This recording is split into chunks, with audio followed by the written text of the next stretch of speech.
Celtic might be miles ahead of Rangers in the Singe Premiership, but in the Scottish Premier Women's League, Rangers almost beat them by a head. Welcome back, guys, to Fog Football, and there's some controversy in Scottish women's football. Normally, we wouldn't even give it the time of day. I'm not going to lie here. I mean, no, yeah, wouldn't matter what time of day it is. Normally, the only time you get women's football on this channel if we were going to bash it. But no, we've got an interesting incident that happened in the latest Old Firm game. So Rangers were beating Celtic. Don't get a nosebleed. Sometimes it does happen. We haven't seen it often in the last 2 seasons. But yeah, sometimes Rangers do in fact have a lead over Celtic. And they had that in the women's match, in the women's Old Firm match. Now, I don't know if you're allowed to call the women's match Old Firm, because I know Celtic fans get pissed off when you use the term Old Firm, but did the Rangers Women's Club die as well? Can someone enlighten me on what the rules are with that? Yeah, I don't know what the rules are with that. But anyway, look, Rangers were winning, Celtic equalised late on. The Rangers coach, or one of the coaches then, I don't know if he's the coach, I think he's just a coach, but he comes up from behind and he headbutts the Celtic manager. And then the Celtic manager turns around and there's a bit of a confrontation, and then players and women get in front of them. Not that they would be able to do anything, but they get in front of them. So when I first heard this, I legitimately thought the Rangers coach came up and just absolutely stuck the head on this guy. Now, there has been talk of this showing leading by example, giving this guy a lifetime ban.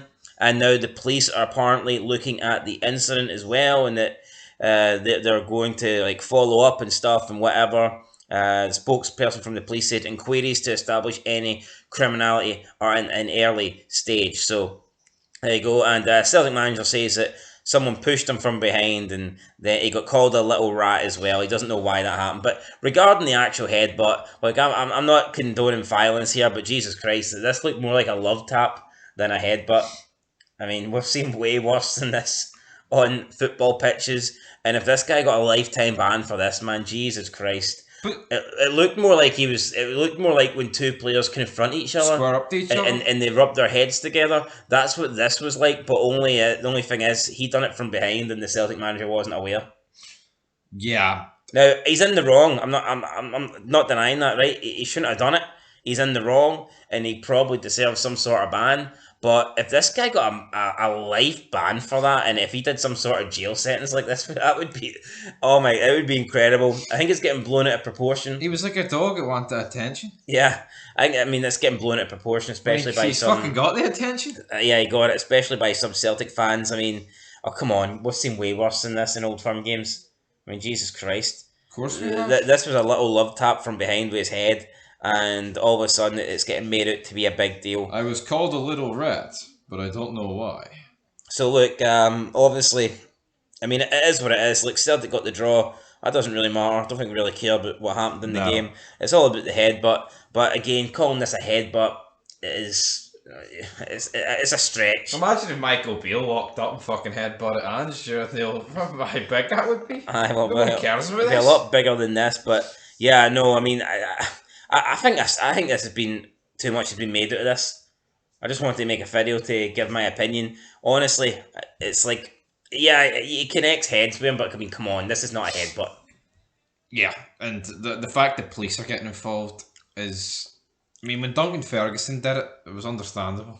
Like, they're clearly trying to make an example of this guy by suggesting the lifetime ban. I can guarantee you, if this happened in the men's game, there would be no lifetime ban. See if Michael Beale does this to Ange Postecoglou, or Postecoglou does this to Michael Beale. I'm not saying they won't face any sort of consequences, but you would never be looking at a lifetime ban. Never in a month of Sundays. Fuck me, Eric Cantona fly kicked actually almost took a guy's head off. And he got, 6 months? Aye, exactly. So, I mean, come on. You've seen some horror tackles and the players just get a red card and are allowed to play the next game? There's no way. There's no way. Yeah, he was wrong. I'm not defending him. But, again, originally when I heard this, it was made to seem as if it was a massive headbutt. And in reality, it was a little tiny tap. So, yeah, again, women's football, totally irrelevant. I thought it was going to be exciting for a bit, but nah, it turns out this headbutt is pretty much fake news, so aye, that's it. That's it. We've got all the Celtic fans pretending they care about women's football and they don't give a shit about it.